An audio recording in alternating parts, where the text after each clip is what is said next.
কবিতা জননী জন্মভূমি, কবি সুভাষ মুখোপাধ্যায়। আমি ভীষণ ভালোবাসতাম আমার মাকে, কখনো মুখ ফুটে বলিনি।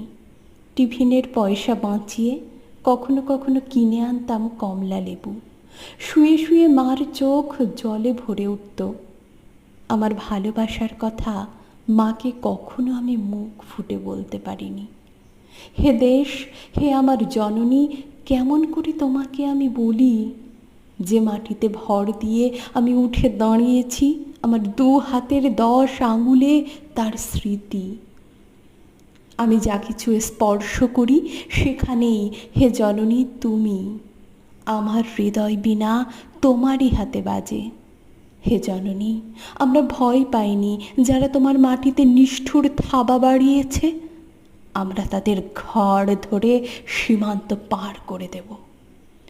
আমরা জীবনকে নিজের মতো করে সাজাচ্ছিলাম, আমরা সাজাতে থাকব।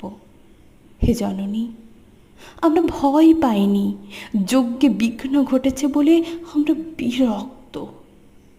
মুখ বন্ধ করে অক্লান্ত হাতে হে জননী, আমরা ভালোবাসার কথা বলে যাব, ভালোবাসার কথা।